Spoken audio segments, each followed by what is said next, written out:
Back on America's Forum, Rick Blackwell here, continuing my conversation with former CIA analyst Lisa Ruth. Obviously, a lot more to touch upon.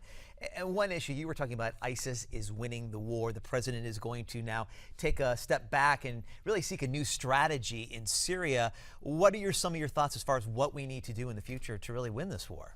Well, in terms of winning the war, I'm not even sure we can actually win. What we can do is contain ISIS. And what that will require is a much stronger assault, not only in Iraq, but also Syria. We have to cut off that border in Syria.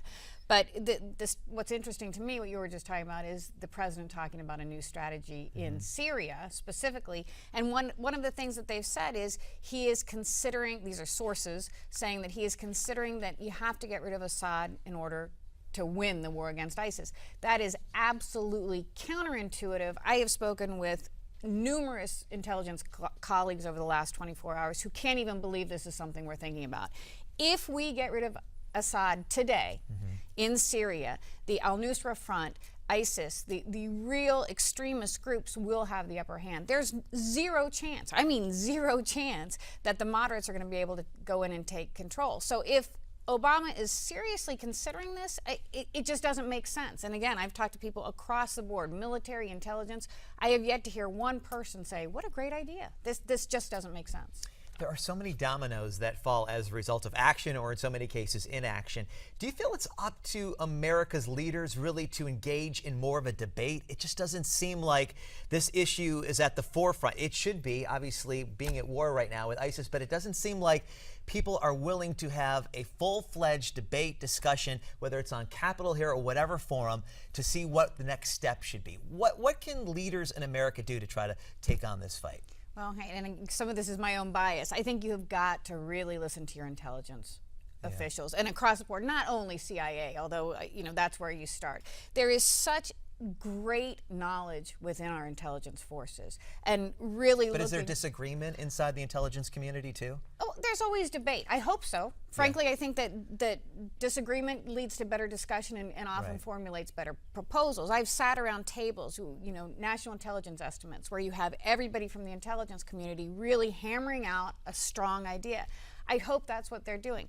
I'm not sure. I think it actually can get very convoluted when you start opening it up to everyone, because there's a lot of information that we don't know. The general public doesn't know. A lot of leaders, when you talk about leaders, it's a specialized information. That said, we're also dealing with a situation where our intelligence, frankly, coming out of Iraq and Syria is not as good as it should be. We know we pulled out a lot of people from Iraq, and I keep using this quote. My colleagues tell me it's a black box in many ways operating inside there. So part of, I think, what we're doing with these boots on the ground that are not boots on the ground is reestablishing these intelligence ties and trying to get sources back and really learn what's going on. There's a lot of speculation in the Middle East that ISIS leader al-Baghdadi has been killed. What are you hearing about that on the ground? And just what would be some of the ramifications of something like that happening? A lot of skepticism here. Last month we had reporting that he was critically wounded and was dying, and then he came out with a video.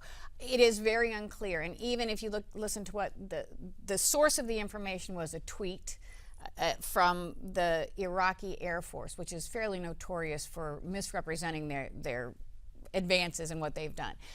If Baghdadi is not there, this certainly would be an initial opportunity for some disarray, opportunity for the world to take advantage of it. But it will very quickly close in. The lieutenants really are who are running the show with ISIS, and Baghdadi is a figurehead. He is a spiritual leader, but the narrative would change very, very quickly, and you would see somebody else taking his place. It would not necessarily change things, although it could raise the chances of terrorist attacks against the West in retaliation. Yeah, it seems like the leadership hierarchy is in place, so no matter what happens with al-Baghdadi, that something else would be in place right there. All right, thank you so much for joining us. Really some great information, and obviously a lot more that we're going to be doing as far as talking about this in the weeks to come.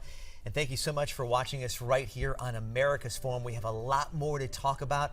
We're going to get to immigration reform. We still want to hear from you. If you have any comments, you can always join us on Twitter or on Facebook for the latest comments. What's your feelings about the president's possible executive order, his 10-point plan, up for debate? And we'll talk about it right here on America's Forum.